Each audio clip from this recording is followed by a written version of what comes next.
Beneath the requirements content, you find the fields. Fields allow you to set up a custom form to allow you to collect exactly the shape of information you need for each of your categories. Give your field a name, which is the label that people will see when they're viewing an entry.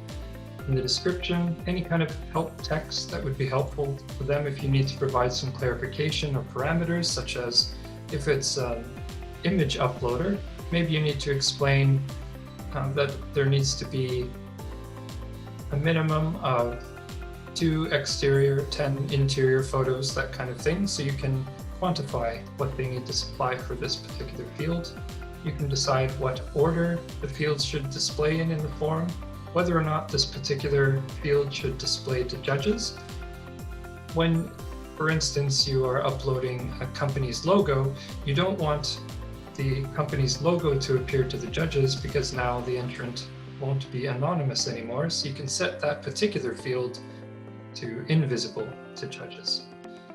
And you can decide which type of information you need, which type of interface you want to give someone, whether it should be a type of upload field, paragraph, or simple text field, or some kind of embedding URL. For some types of fields, you need to set minimum and maximum, such as photo uploads or maximum word count. And if you need to remove a field from your category, simply hit yes, save it, and then that field will disappear. And when you need to add new fields, you just hit the Add Field button and you get one of these same little form pop-ups that is blank and ready for entry. Below that, we have criteria. Criteria is what allows your judges to evaluate based on the weightings that you set. So you can give your criterion a name, the weighting of it, and the sort order. If you desire to have your criteria set out in a particular sort order, you can numerically, otherwise they will display to your judges alphabetically. The weighting allows you to determine how important one criterion is over another, and Awardify will calculate the judges' 1 to 10 scoring based on the weightings that you give. Each time you save your category, it will update this total. If it equals 100, it'll be happy green. If your math is a little bit off, then it'll be angry red to alert you to the fact that you need to fix your totals. If you need to add more criteria, simply hit the button and you can put in the name, the weighting, and sort order if you want to.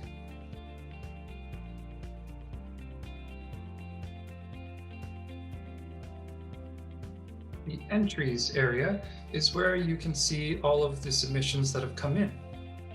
The next level in the organization of categories in Awardify are groups, which is simply a way to bring together various categories into a little cluster together.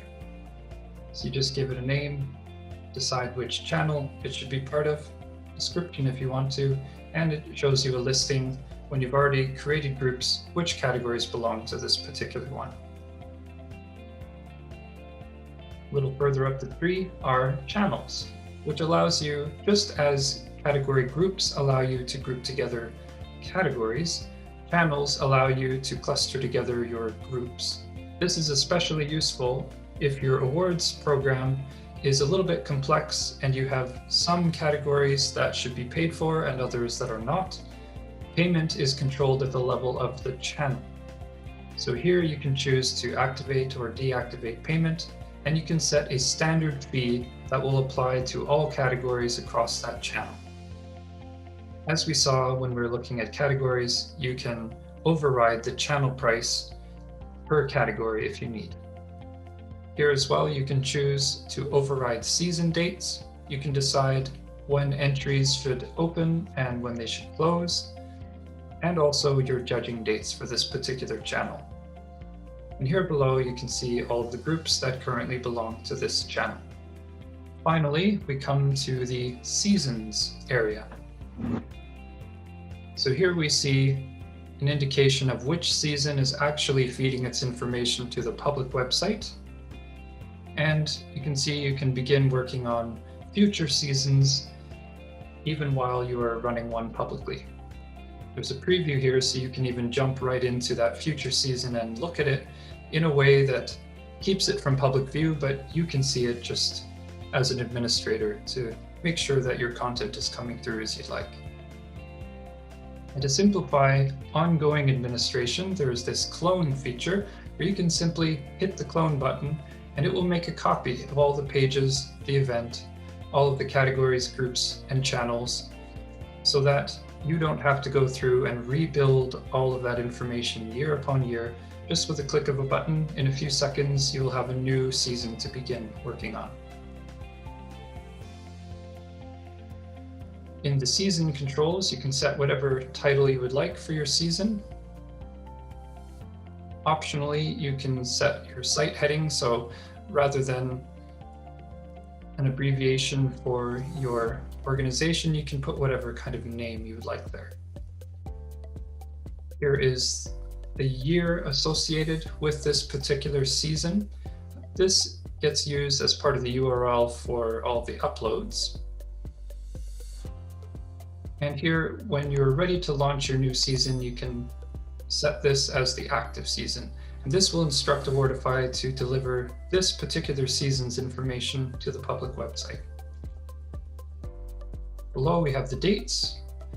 Season dates are kind of the big umbrella dates that declare when your whole season begins and when it comes to an end, and when the default entry deadline should be, which can be overridden in the channel level or in the individual category level, and also when the big encompassing judging dates should happen, when judging opens and when it closes, which applies to all categories, again, unless you have overridden those in a category settings.